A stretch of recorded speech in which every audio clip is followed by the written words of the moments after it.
The fork froze halfway to my mouth. Across the table, the woman smiled, calm, observant, eyes like still water. Candlelight slid across her cheekbones. Everything was quiet enough to hear my own breathing. Then the silence split. A chair scraped hard against tile. A familiar voice cracked the room open. "Who is she?" I didn't turn right away. I didn't need to. Rage has a frequency. I knew it by heart. My wife stood 10 feet away, chest heaving, eyes wild. She looked smaller than I remembered. Or maybe I'd finally learned how to see clearly. The restaurant went still. Forks paused. Conversations died. I took a slow sip of water. Cold. Grounding. "How dare you?" she said again, louder now. "How dare you do this to me?" I felt it then, the final click, the moment where the trap finished closing. I smiled. Not wide, not cruel, just enough. And finally, I turned to face her. Betrayal never announces itself. It leaks. It leaks through late nights, through phones angled away, through the way someone touches you like they're already gone. I noticed it months ago, the shift, the absence hiding inside presence. She said I was imagining things. She said I was paranoid. She said I was tired. I believed her, until belief started to feel like self-harm. The first crack came from a receipt, a hotel bar, 2 drinks, room number scribbled on the back like a joke meant for someone else. I asked nothing. I watched. Her laughter changed, softer, private. Her perfume lingered longer when she came home. Her phone slept face down like a secret. At night she'd turn away from me, already exhausted from giving herself elsewhere.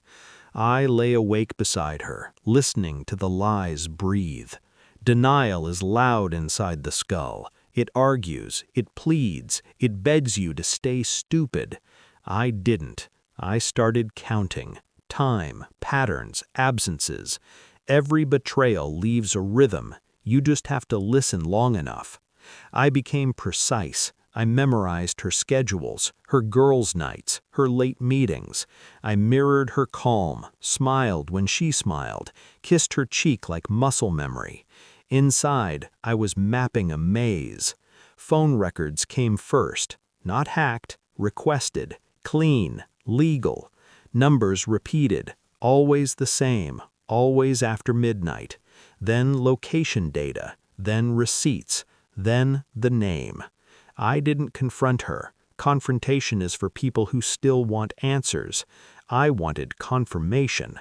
I hired a private investigator with a face like a locked door.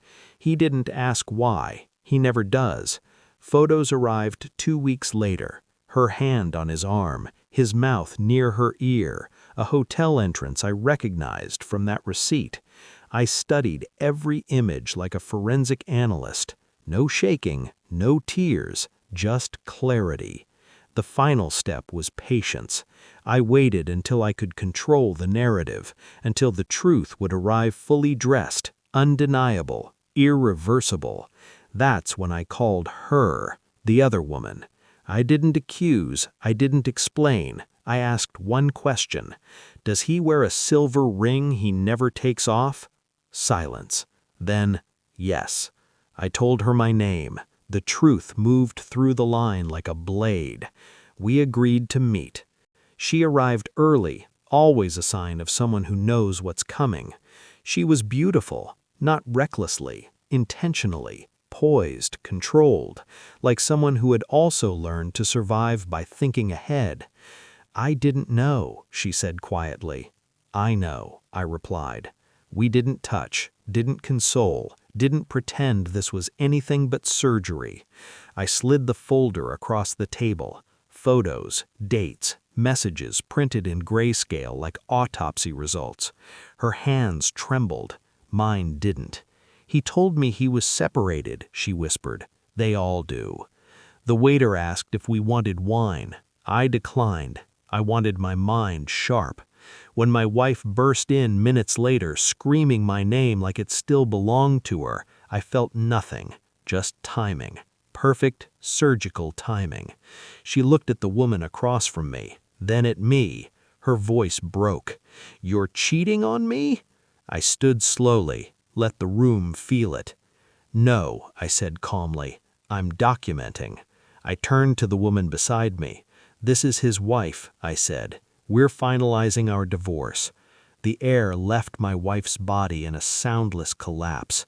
"What?" she gasped. I met her eyes for the first time in months. "You chose him," I continued. "She chose truth."